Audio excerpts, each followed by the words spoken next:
Hey, what do you know? It's me. It's been a while, I know. But I actually have been posting videos. I just haven't been posting them on this account. I opened up a brand new account a couple of weeks ago just to deal with annoying ass comments that I've been getting that I haven't been bothering to respond to in the text. So I just thought I'd fuck him over in the, video style. So I'll post a link to that channel. And, it's not only that I don't have time to cover every single one, it's that also, I got a bunch of Muslim bots on my last few videos on this channel. And I did argue with them in text, but then I noticed that as soon as some Muslim account frequents my comment section, all my comments, which I do take a while to make, it's just sort of back and forth crap. And, I just noticed they're all marked as spam, and I can't unspam them.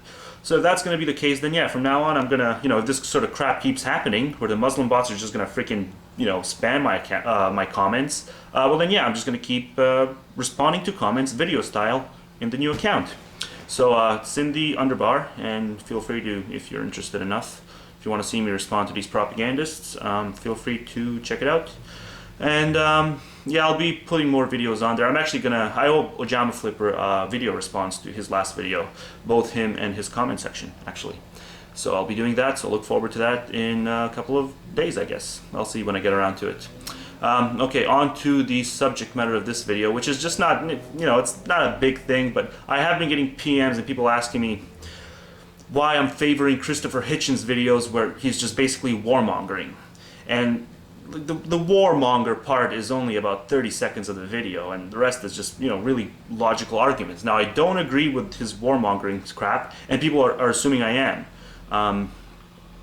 And people are assuming that, there's this inconsistency. I'm incompatible with my views on, the troops, and admitting that there's this element of danger that exists in all these countries because of Islamic ideology.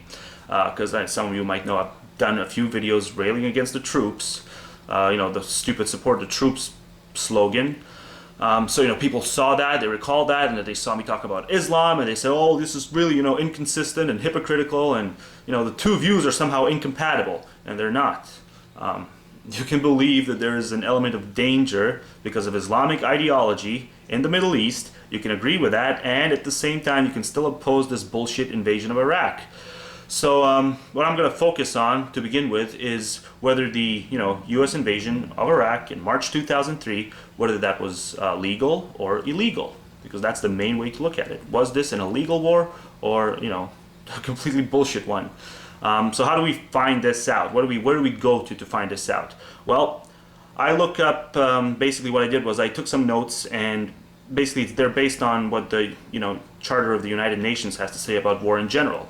And the reason I'm looking at the UN Charter is because right about when World War II was done, people pretty much said, hey, let's do something about this war crap. We've had 2 wars in, 2.5 decades, and it's kind of bullshit. We're fed up with it, so let's, stir up some policy. Let's set it in stone so that we can, be certain what makes starting a war illegal.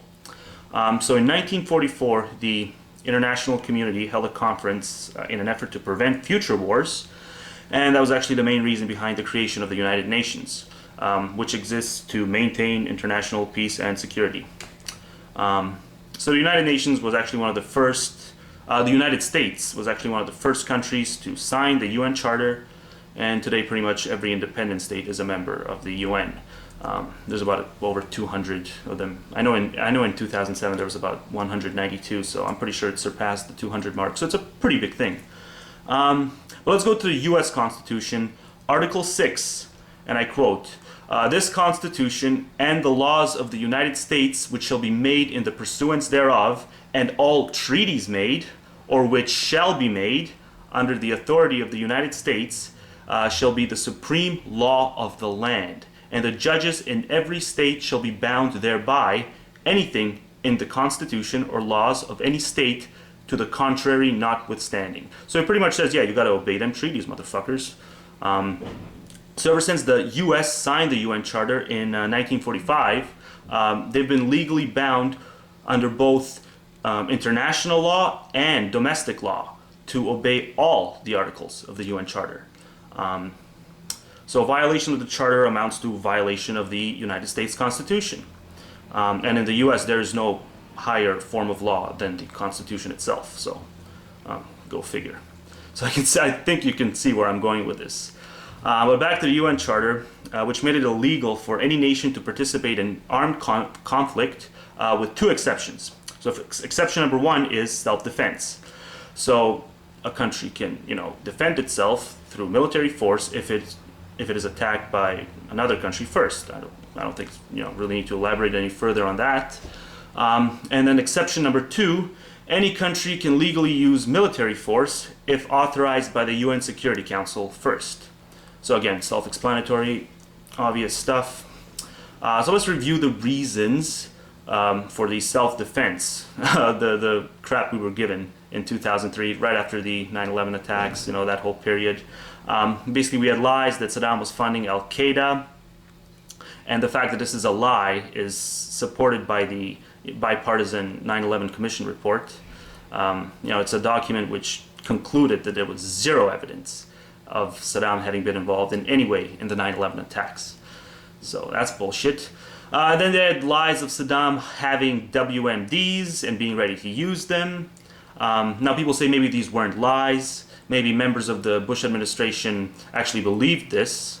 But if we look at the documents like the, Downing Street memo, they do show how the administration did really just systematically misrepresent both, intelligence reports and just make them conform to their preferences to ultimately go ahead with the invasion.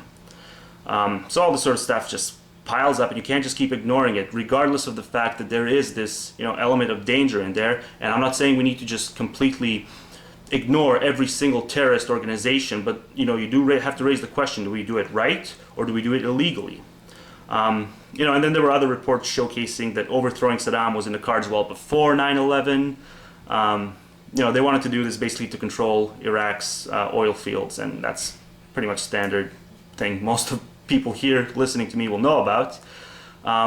So it's just clear that the people who made the decision to invade Iraq did not genuinely believe that it posed a threat to national security. It's just clear that the invasion cannot be justified as a self-defense move. And the UN Charter does not permit for preemptive strike sort of bullshit. So it is an illegal war, and that's why it's not incompatible. I can recognize that this is an illegal war, and at the same time, I can recognize that we should not just completely ignore the fact that there's a bunch of terrorist organizations that exist over there. So yeah, you can't just start wars because you think bad things might happen in case you don't start wars. That's bullshit, and it's illegal. And since it's illegal in the sense of the UN Charter, it both applies to the US Constitution, which is the highest form of law in the US. So on every level you look at it, it was a bullshit war.